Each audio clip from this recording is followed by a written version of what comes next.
Happening today in ceremonies around the globe, people are commemorating the 75th anniversary of D-Day, the Allied invasion of Nazi-occupied France. Some historians consider it the most important day of the 20th century. CBS 2's Scott Logan talked with one Boise man who took part in that longest day. American troops were involved in the landings, of course, but so were troops from 12 different countries. D-Day remains the largest invasion in history, and Bob Haga of Boise, originally from Roanoke, Virginia, found himself right in the thick of it. On the morning of June 6, 1944, 18-year-old Bob Haga, United States Navy, was on board the minesweeper USS Chickadee. The Chickadee was about a half-mile offshore of a French beach that will forever be known as Bloody Omaha. We had a front row seat of all the carnage. The Germans were picking them off right and left as they were coming out of the boats.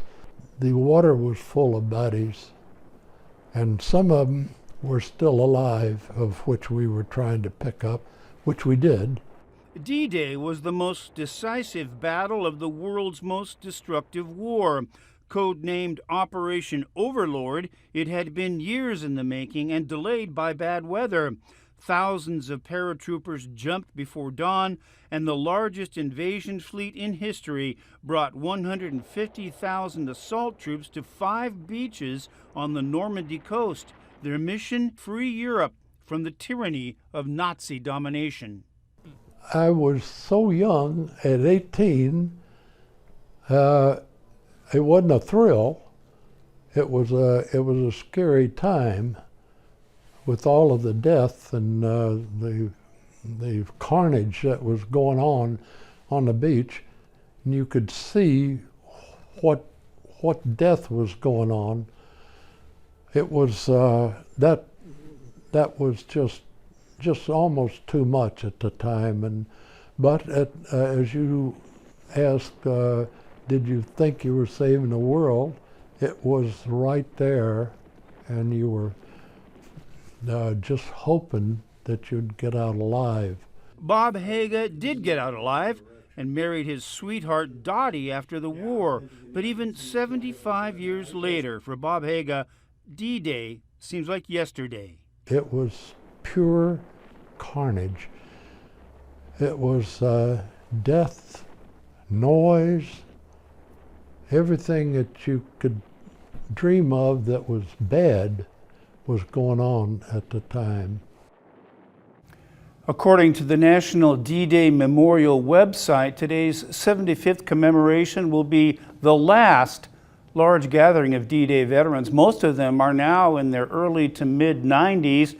Bob is 93, and in a few years they will be gone from us forever. Live in the studio, Scott Logan, CBS 2 News.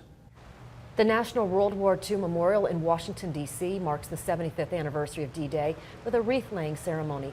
World War II veterans and representatives from each of the Allied nations laid wreaths honoring the 2 million service members who took part in Operation Overlord and those who are still missing.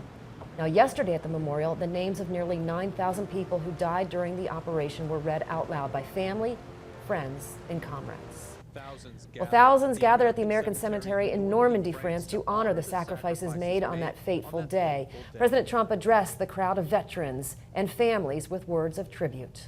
On this day, 75 years ago, 10,000 men shed their blood and thousands sacrificed their lives for their brothers, for their countries, and for the survival of liberty. More than 150 D-Day veterans returned to the shores to be with their comrades. Now, the ceremony included several flyby salutes.